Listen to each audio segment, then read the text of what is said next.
Shalom, bon matin tout le monde, bon réveil. Que le Seigneur ce matin vous bénisse, vous garde, vous protège pendant que vous allez vaquer à vos occupations. Et en ce jour de fin de semaine, si c'est votre anniversaire, nous voulons vous souhaiter joyeux anniversaire. Soyez bénis, soyez heureux, soyez contents, soyez conscients. Et si vous êtes seul, eh bien sachez vous n'êtes pas vraiment seul puisque Yeshua dans sa parole nous a dit ceci. Je serai avec vous tous les jours jusqu'à la fin du monde. Donc il est toujours présent en tout temps, en toutes circonstances avec nous. En dépit de tout, de nos faiblesses, de nos manquements, de ceux que nous ignorons. Mais il est quand même là pour nous apprendre, pour nous aider à grandir, à croître, pour nous conduire dans la vérité, pour nous parler de Yeshua, de lui-même, et aussi pour nous annoncer les choses à venir. Donc il n'existe aucune raison que nous ne grandissions pas, que nous ne puissions pas croître, apprendre, comprendre, lorsque nous sommes dans sa présence, lorsque nous devenons conscients de sa présence. En dépit de tout, nous apprenons. En dépit de nos besoins, nous grandissons. Il voit tout. Il voit nos désirs. Il voit nos plans.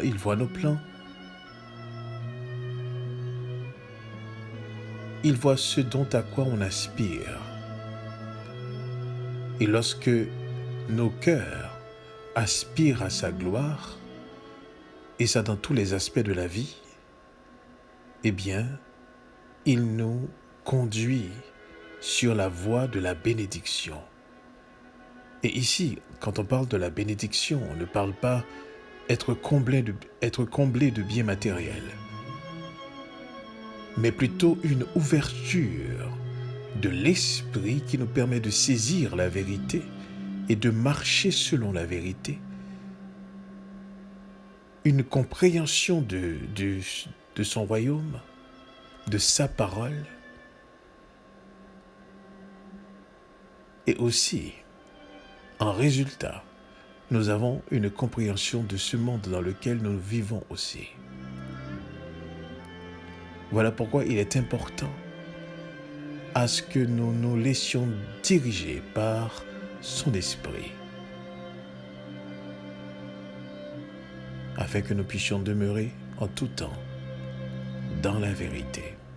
Ce matin, j'aime voir un texte avec vous, très court, très simple. Mais c'est un texte qui est puissant. Et je vais vous expliquer pourquoi.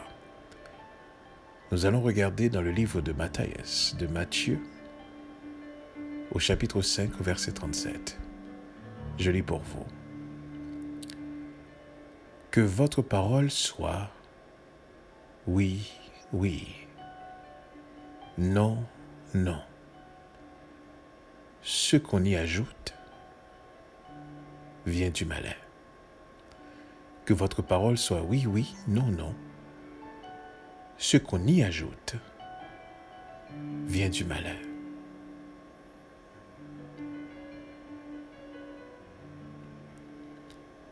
Ce texte paraît très simple. Mais il cache une vérité extrêmement importante qui concerne la parole.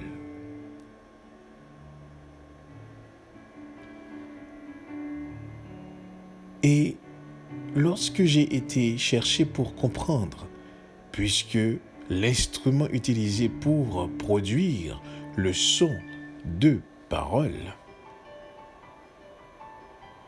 eh bien, c'est la langue.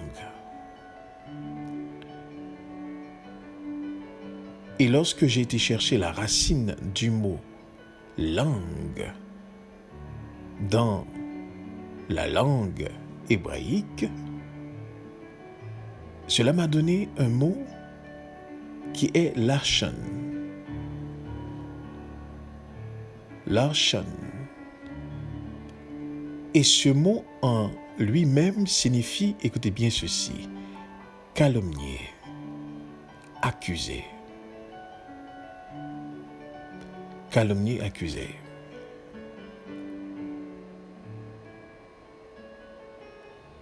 La Bible présente la langue comme un instrument dans lequel peuvent se produire deux choses. Soit la douceur, soit la perversité. Et cela, nous pouvons le considérer lorsque nous lisons dans le livre de Proverbes. Si nous allons dans le livre de Proverbes, au chapitre 15, au verset 4, on va lire « La langue douce est un arbre de vie, mais la langue perverse brise l'âme. La langue douce est un arbre de vie, mais la langue perverse brise l'âme. » Donc de là, j'ai compris quelque chose. La langue produit un élément qui peut être un élément de vie, mais aussi ça peut produire une destruction. Et j'ai remarqué partout où est-ce que nous avons le mot « venez », la majeure partie, ça concerne la langue.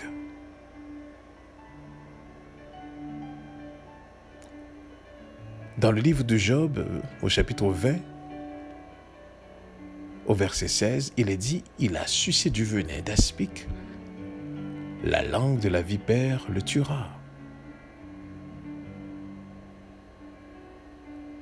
Au psaume 140, au verset 4, il est dit « Ils aiguisent leur langue comme un serpent, ils ont sous leurs lèvres un venin d'aspic. »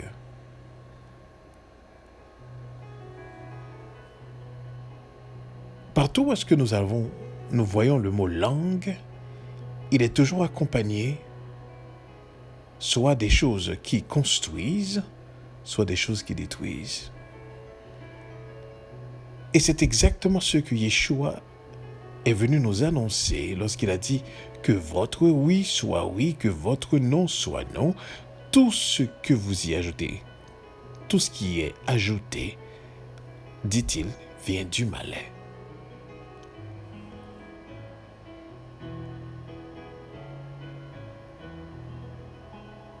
J'ai compris de là l'importance de la transparence, l'importance de l'exactitude lorsque nous parlons. Et dans l'éducation qu'on a reçue dans nos cultures, malheureusement, on nous éduque les nuances justement de la parole. On nous indique plutôt ce qu'on voudrait dire. Mais non, on ne nous indique pas ce qu'on doit dire. Et qu'est-ce qui se passe? Lorsque nos paroles sont nuancées, eh bien c'est de là vient la confusion. Je vous donne un exemple. Lorsque le serpent s'est présenté devant Ève, écoutez bien la façon dont il a formulé la question. La question est nuancée. Premièrement, regardons la parole de Dieu lui-même. Il dit, Dieu plaça tous les arbres dans le jardin, les arbres dans le jardin, afin que l'homme puisse y manger. Mais il plaça 2 grands arbres dans le jardin, l'arbre de la vie et l'arbre de la connaissance du bien et du mal. Le texte dit, Dieu dit à l'homme, tu pourras manger de... Écoutez bien ceci. Tu pourras manger de tous les arbres qui sont faits pour être mangés dans le jardin, excepté l'arbre de la connaissance du bien et du mal, car le jour où tu en mangeras, tu mourras. Aucune nuance dans cette parole. Ou du moins encore, laissez-moi dire ceci de cette manière. En disant à l'homme, tu pourras manger de tous les arbres dans le jardin, Dieu indique à l'être humain qu'il peut manger l'arbre de la vie. Il n'y a aucun problème si tu manges l'arbre de la vie. Mais quand il s'agit de cet arbre-là, de la connaissance du bien et du mal, tu n'en mangeras pas, car le jour où tu en mangeras, mourir, tu mourras, dit le texte. Mais regardez comment l'ennemi, lui, va formuler sa question. Et c'est là que vous devriez comprendre la nuance dans la parole.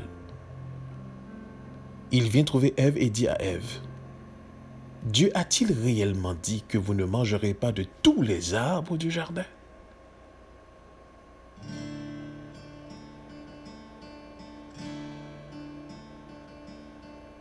Qu'est-ce qu'une nuance? La nuance est un élément qui exige, qui oblige une explication.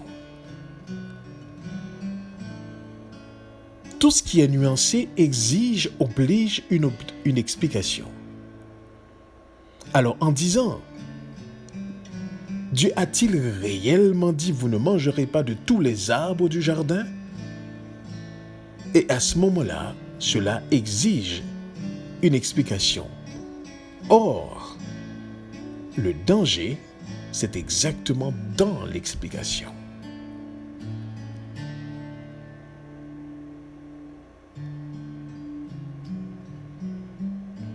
C'est l'une des raisons pour laquelle je comprends pourquoi Yeshua dit que votre oui soit oui, que votre non soit non.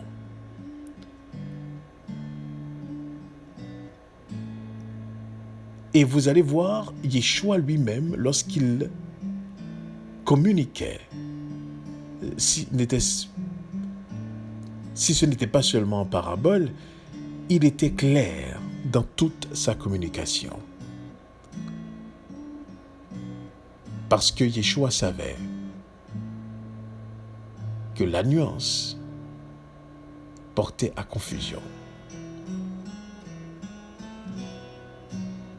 Et vous allez voir, à la minute que vous cultivez chez vous de parler avec exactitude, vous allez voir votre esprit s'éclaircit sur plusieurs sujets. Votre sens de discernement s'aiguise davantage. Et vous allez saisir non ce qu'on vous dit, mais la motivation des gens maintenant. Vous allez saisir non les paroles, mais l'esprit derrière. Lorsque nous apprenons à parler avec exactitude, notre esprit aussi se pose sur les sujets avec exactitude. Pourquoi? Parce que, en nous dégageant de tout ce qui est nuancé, nous pouvons mieux saisir la vérité. La raison pour laquelle vous voyez que ce monde va dans cette direction, c'est parce que tout est nuancé, tout est confus, tout est altéré. Tout est corrompu. Tout est incomplet. Donc tout est mensonger. Que votre oui soit oui, que votre non soit non. Ce qu'on y ajoute vient du malin, dit Yeshua.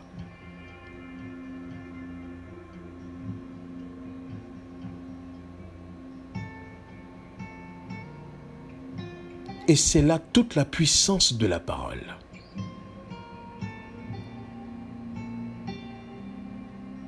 Lorsque nous sommes en mesure de pouvoir parler avec exactitude.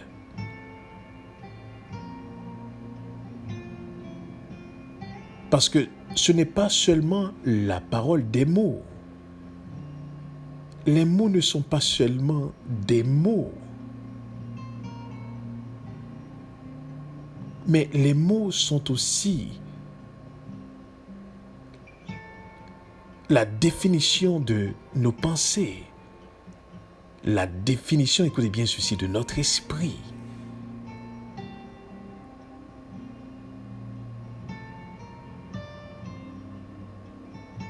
Et c'est l'une des raisons pour laquelle lorsque nous disons quelque chose, nous traduisons notre esprit à travers les mots.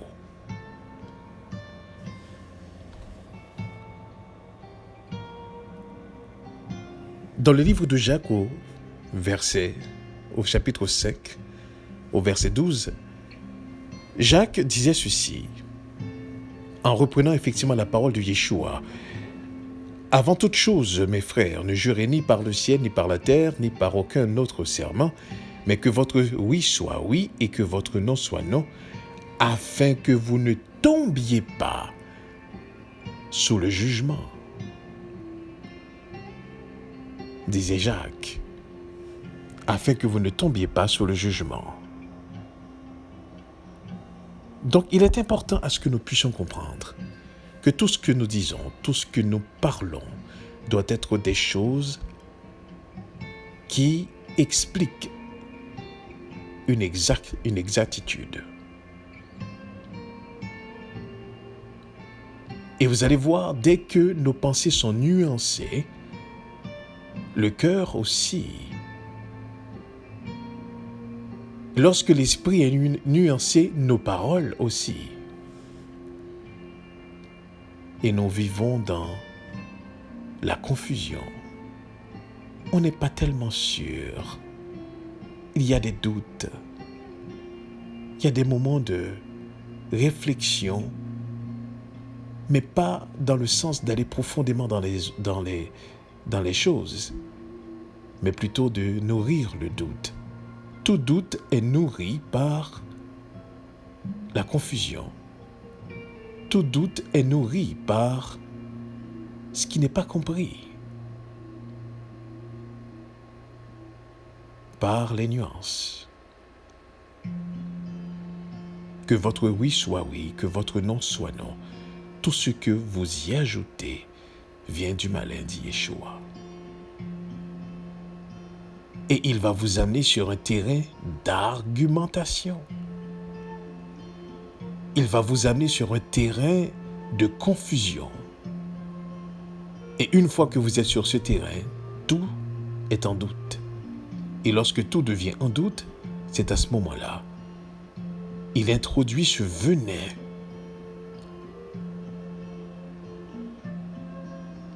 qui vous fera basculer dans la destruction de l'âme.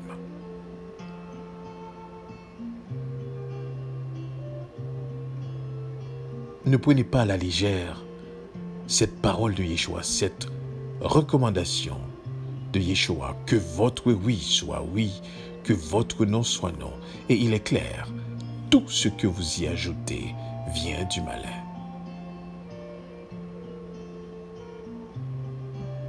Ce qui voudrait dire, dans beaucoup de paroles, dans beaucoup de communications, dans beaucoup de conversations, il y a la parole du malin, il y a la conversation du malin, il y a la communication du malin, il y a la compréhension du malin, parce que tout est nuancé, rien n'est clair.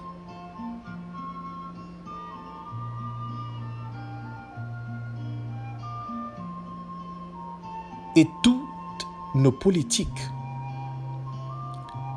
malheureusement, est basée sur ça. L'argumentation. Ça devient même un art, l'art d'argumenter. Il devient même admirable de pouvoir voir des gens qui argumentent. Mais sans on s'en rend compte, on avance tranquillement dans la confusion. Plus on argumente, plus on avance dans la confusion. Que votre oui soit oui, que votre non soit non. Maintenant, comment pratiquer le oui, oui, non, non? Car nous vivons dans un monde où est-ce qu'on nous dit, mais tout n'est pas forcément noir ou blanc. Donc, il y a des nuances. On va nous dire que les couleurs sont des nuances, par exemple, entre le noir et le blanc.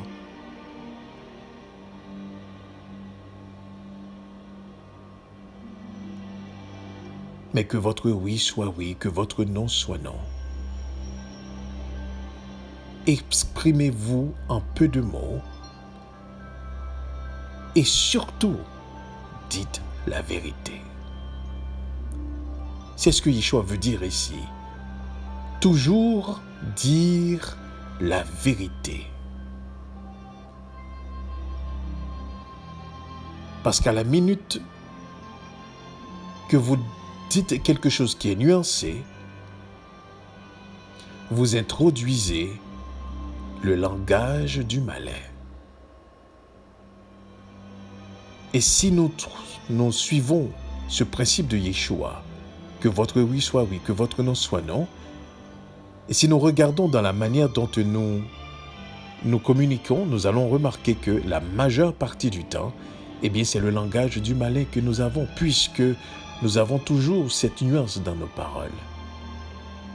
Et bien souvent même, dans notre culture haïtienne, lorsque nous ne sommes pas droits dans certaines paroles, nous disons que nous sommes sages, puisque nous ne disons pas les choses telles qu'elles puissent être. Que votre oui soit oui, que votre non soit non. Tout ce que vous y ajoutez vienne du malin, dit notre maître. Il faut apprendre à dire la vérité sagement. Il faut apprendre à dire la vérité sagement. Car l'incompréhension, la confusion, le doute sont ravageurs. Il est dit dans la parole du Seigneur, le pouvoir de la vie est au pouvoir de la langue. La langue douce est un arbre de vie, mais la langue perverse brise l'âme. Donc le pouvoir de la vie est dans la langue, dans ce que nous formulons. Nous pouvons construire des choses extraordinaires, comme nous pouvons aussi détruire des choses extraordinaires, rien qu'à travers les nuances, l'argumentation, la confusion, le doute. Car toute parole qui n'est pas vérité, écoutez bien ceci, contient forcément la confusion, le doute, l'argumentation. Comme il est dit, lorsque le serpent s'est approché de Ève, il a semé le doute, la confusion, l'argumentation. Et c'est là tout le problème, justement, de l'être humain aussi. Nous doutons de tout. Nous argumentons à propos de tout. Et nous sommes dans la confusion. Mais la parole du Seigneur n'est pas ainsi. La parole du Seigneur est la vérité. Dit David, mais tu veux que la vérité soit au fond du cœur. Et il dit, fais donc pénétrer la sagesse au-dedans de moi, puisque tu veux que la vérité soit au fond du cœur. Voilà pour quelle raison, ce matin, je vous inviterai à toujours nous analyser avant de parler, de dire la vérité en tout temps et en toutes circonstances. Que votre oui soit oui, que votre non soit non, et tout ce que vous y ajoutez vient du malin, dit Yeshua. Il faut absolument que nous apprenions à parler avec exactitude, à parler avec peu de mots, mais que notre parole soit des paroles de vérité. En tout temps et en toutes circonstances, il faut que ça soit toujours des paroles avec précision, des paroles de vérité. Ainsi, nous traduisons ce qui est dans notre esprit, et ce qui est dans notre esprit est implanté par l'Esprit de Dieu. Ainsi, nous ne tomberons pas en jugement, comme dit le livre de Jacques, lorsque nous disons la vérité. Que votre oui soit oui, que votre non soit non. Tout ce que vous y ajoutez vient du malin. Et le malin va toujours nous amener sur un terrain de doute, un terrain de confusion, un terrain d'argumentation. Et laissez-moi vous dire ceci, vous ne pourrez pas gagner avec lui. D'ailleurs, c'est pour cela que Yeshua recommande que votre oui soit oui, que votre non soit non. Parce que vous ne pourrez pas.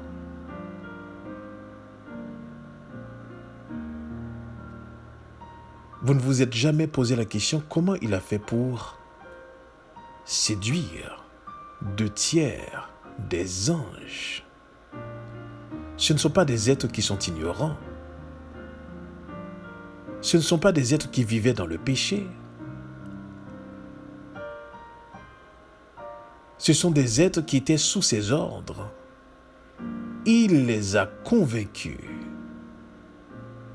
À force de quoi? D'argumentation. En créant la confusion. D'ailleurs, lorsque vous lisez le livre de l'Apocalypse au chapitre 12, écoutez bien ceci. Il est dit, alors c'est un ange qui parle, lorsque nous allons dans le livre de l'Apocalypse, au chapitre 12. Et le sens de cette parole est forte, est très fort. Dans quel sens? Eh bien, lorsque vous considérez la manière dont l'ange a parlé, et qu'il y a 2 sens. Il y a le sens pour l'être humain, mais il y a aussi le sens pour l'ange en question. Il dit, et je lis pour vous,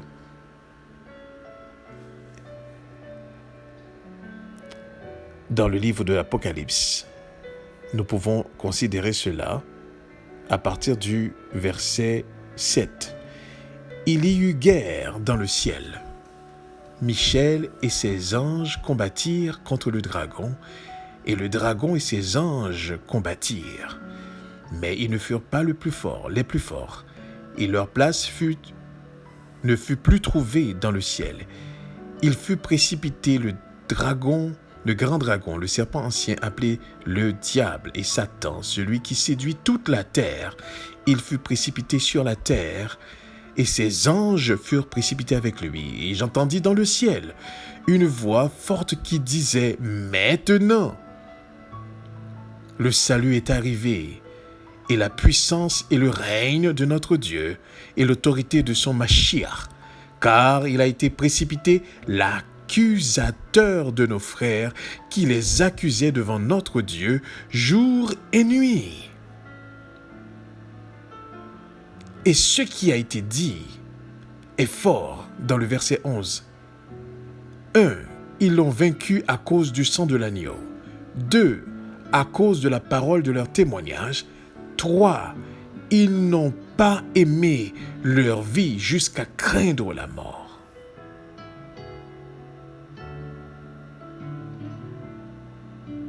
Il y a quelque chose, comme il est indiqué dans la parole du Seigneur, ce venin qu'il jette en vous, qui fait de sorte que vous n'êtes pas bien.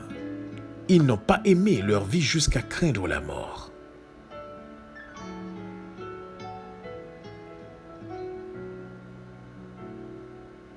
Donc, il a convaincu ces anges qui se sont précipités en guerre avec lui. Il les a trompés. Et malheureusement, ils font tous face aux conséquences de leur choix.